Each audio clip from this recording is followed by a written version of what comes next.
بسم اللہ الرحمن الرحیم۔ آج میں نے آپ کی خدمت میں یہ گزارش کرنی ہے کہ اگر کسی کو خواب آتا ہے اور وہ کسی عالم سے، کسی دانشمند انسان سے تعبیر پوچھنے کے لیے اس کو خواب بیان کرتا ہے، تو خواب بیان کیسے کرے،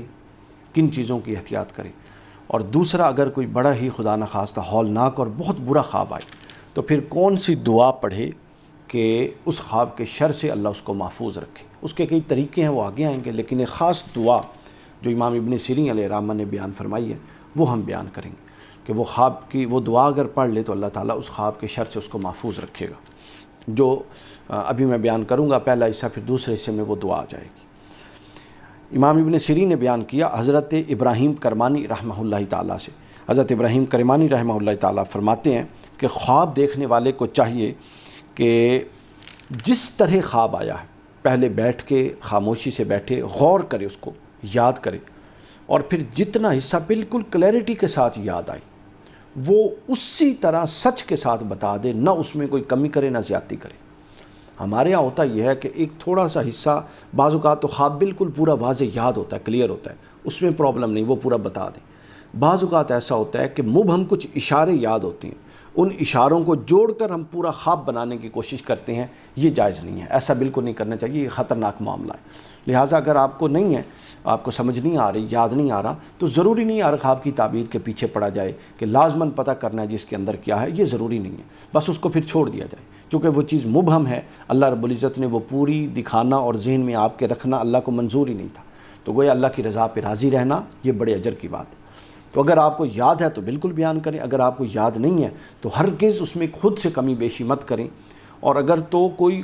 پورا یاد ہے اور جان بوجھ کے اس میں کمی بیشی کر رہا ہے تو یہ بہت بڑا گناہ ہے، حرام ہے۔ اس کا آگے ہم بتائیں گے کہ حدیث میں کیا وعید آئی ہے، یہ بہت سخت گناہ ہے۔ تو امام کرمانی فرماتے ہیں، ابراہیم کرمانی علیہ الرحمہ، کہ خواب کو بالکل سیدھے طریقے سے بیان فرما دیں۔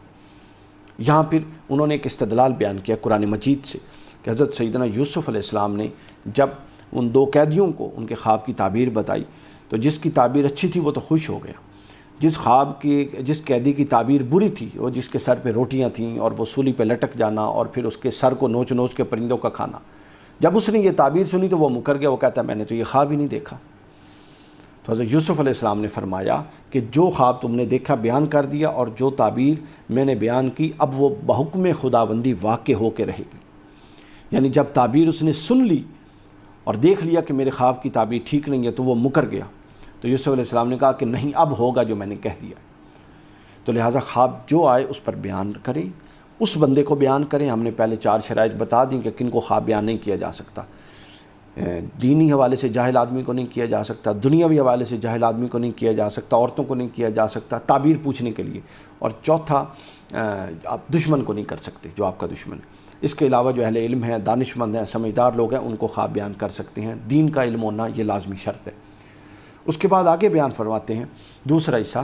کہ پہلا حصہ تو میں نے عرض کر دی کہ جتنا خواب آیا ہے، جس طرح آیا ہے اتنا خواب اسی طرح دیانتداری سے بیان کریں، اس میں کوئی اچھا پہلو خود سے بڑھانے کی کوشش نہ کریں، چونکہ بعض یہ جو خواب ہیں یہ بالکل عام زندگی پر ان کو قیاس نہیں کیا جا سکتا کہ عام زندگی میں اگر ضروری ہے کوئی شے بڑی اچھی ہو تو خواب میں بھی اس کو ملائیں تو وہ اچھا ہی ہو، بعض اوقات اس کی تعبیریں الٹ بھی ہو جاتی ہیں، بلکہ اکثر خواب جو معاملات ہم زندگی میں کرتے ہیں اس معاملات کی اس کی تعبیریں برعکس ہوتی ہیں یا مختلف ہوتی ہیں۔ دوسرا حصہ یہ کہ اگر بالفرض کوئی مسلمان یہ خواب دیکھتا ہے، بہت ہولناک خواب ہے، ڈر جاتا ہے، خطرناک خواب ہے، بالکل واضح صریح ہے کہ اس نے کوئی بہت ہی ہولناک اور ڈرا ہوا خواب دیکھا ہے، تو پھر علامہ ابن سیرین نے اور حضرت ابراہیم کرمانی علیہ الرحمہ نے کتاب الرؤیا میں ایک دعا لکھی ہے اور فرمایا ہے کہ وہ دعا پڑھ لے تو اللہ رب العزت اس خواب کی تعبیر سے اس خواب کے شر سے اس کو محفوظ فرما دے گا، چونکہ خواب دکھانے والا بھی اللہ ہے، تو اس کے شر سے جب اللہ سے پناہ مانگ لی جائے گی تو وہ محفوظ فرمائے گا۔ اس دعا کا میں مفہوم بتا دیتا ہوں، پھر میں اس کے لفظ بھی بتا دیتا ہوں، چونکہ لفظ عربی کی دعا ہے، ہو سکتا ہے ہر ایک یاد نہ رکھ سکے، تو آپ اس مفہوم کو بھی اپنے دل میں اگر دہرا لیں، ان الفاظ کو، اس مفہوم کو اللہ کے حضور، تو وہ اللہ کے ہاں مقبول ہے۔ فرمایا کہ اللہ، میں حضرت موسیٰ علیہ السلام اور حضرت ابراہیم علیہ السلام کے رب کی پناہ مانگتا ہوں، میں موسیٰ اور ابراہیم علیہ السلام کے رب کی پناہ مانگتا ہوں اس خواب کی برائی سے جو میں نے اپنے سونے کی حالت میں دیکھا، بوجہ اس کے کہ مبادہ مجھ پر کوئی ضرر اور نقصان پہنچے، اس وجہ سے کہ کہیں یہ نہ ہو کہ یہ خواب مجھ پر کوئی نقصان پہنچانے کا باعث بن جائے۔ میرے دینی اور دنیاوی امور اور میرے روزگار میں۔ الہی تیرا مرتبہ سب سے بلند ہے، تیری تعریف سب سے بلند ہے، اور تیرے سوا کوئی عبادت کے لائق نہیں۔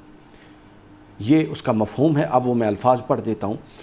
وہ پڑھے اعوذ برب موسیٰ و ابراہیم من شر الرؤیا التی رأیتها من منامی ان یضرنی فی دینی و دنیائی و معیشتی عز جاؤک و جل ثناؤک ولا الہ غیرک۔ یہ لفظ ہیں اس کے۔ یہ دعا پڑھ لے، دعا یاد کر سکتا ہے تو میرا یہ کلپ بار بار سن کے یاد کر لیں، نہیں یاد کر سکتے تو مسئلہ نہیں، اس کا مفہوم دہرا لیں، اور مفہوم دہرا کے فوراً اٹھیں، اپنی جگہ سے وضو کریں، 2 رکعت نفل پڑھیں، اللہ رب العزت کی بارگاہ میں توبہ کریں، اور جو ہو سکے صدقہ دے دیں۔ ان 3 کاموں سے اللہ تعالیٰ آپ کو انشاءاللہ بالیقین اس خواب کے شر سے محفوظ فرمائے گا۔ ایک یہ دعا پڑھنی ہے، 3 چیزیں ذہن میں رکھ لیں کہ کوئی ہولناک خواب آئے تو سب سے پہلے اٹھ کے یہ کام کرنا ہے، دعا پڑھنی ہے، اس دعا کے بعد فوراً بستر سے اٹھنا ہے، وضو کرنا ہے، وضو کرنے کے بعد 2 رکعت نفل اللہ کے حضور پڑھنے ہیں توبہ کے۔ اس کے بعد صبح جیسے ہی آپ کو پہلی فرصت میسر آئے تو کچھ نہ کچھ صدقہ اللہ کی بارگاہ میں کسی غریب کو کچھ نہ کچھ دے دیں۔ یہ 3 کام کرنے سے اللہ تعالیٰ آپ کو اس کے شر سے محفوظ رکھے گا۔ اور دیگر کچھ احادیث میں اور بھی ہے، وہ ہم آگے بھی بتائیں گے، میں مختصراً بتا دوں۔ ایک سب سے مختصر عمل یہ ہے کہ جیسے ہی اس طرح کا کوئی خواب دیکھے ڈرانا، فوراً اٹھے، بائیں طرف 3 دفعہ تھوک دیں، اور اعوذ باللہ من الشیطان الرجیم، اللہ کی پناہ مانگ لے، اعوذ باللہ من الشیطان الرجیم پورا پڑھ لے، دل میں اللہ کی پناہ مانگ لے، اپنے آپ کو اللہ کے حضور پیش کر دے، اور دل میں یہ تصور کرے کہ باری تعالیٰ مجھے اس خواب کے شر سے محفوظ رکھنا۔ انشاءاللہ اللہ کی ذات مالک ہے، قادر ہے، ہر شے اس کی محتاج ہے، ہر کوئی اس سے مانگنے والا ہے۔ جب آپ اس سے مانگیں گے تو یہ یقین رکھیں کہ وہ آپ کو محروم نہیں کرے گا۔ اصل چیز یہ ہے کہ آپ کی ہر شے میں آپ کا تعلق اللہ کی ذات سے جڑا ہوا، ہر شے میں اصل آپ جو ہے مطلب وہ کیا کہتے ہیں کہ مسبب الاسباب جو ہے، مسبب الاسباب وہ اللہ کی ذات کو سمجھیں۔ ہر شے کو آپ یہ عقیدہ رکھیں جو حدیث اور قرآن میں ہمیں بیان ہوا ہے کہ اگر پوری دنیا مل جائے تو آپ کو ایک دفعہ ایک ذرہ، ریت کا ذرہ فائدہ نہیں پہنچا سکتی اگر اللہ نہ چاہے، اور پوری دنیا کے انسان، جانور، تمام قوتیں مل جائیں اور آپ کا ایک ذرہ برابر نقصان نہیں کر سکتی اگر اللہ نہ چاہے۔ ہونا وہی ہے جو اللہ نے چاہنا ہے۔ ہمارا مسئلہ یہ ہے کہ ہم نے تعلق اللہ سے نہیں جوڑا، علاوہ اللہ کے ہر ایک سے جوڑا ہے۔ تو لہٰذا اپنا تعلق اللہ سے جوڑیے، اور پھر اللہ کے کہنے پر ان سے جوڑیے جن پر اللہ کہتا ہے جوڑنے کے لیے۔ فرمایا صراط الذین انعمت علیہم غیر المغضوب علیہم۔ انعام یافتہ لوگوں کے ساتھ اللہ کے تعلق جوڑیے، اللہ سے جوڑیے سب سے پہلے، اس کے بعد انعام یافتہ بندوں سے جوڑیے، اور یہ 2 چیزیں سنبھال کے رکھیے، اور ہر معاملے میں اپنا رجوع اللہ کی بارگاہ میں پیش کیجیے۔ وہ مالک ہے، قبول کرنے والا ہے، اس نے قبول نہیں کرنا تو کس نے قبول کرنا ہے؟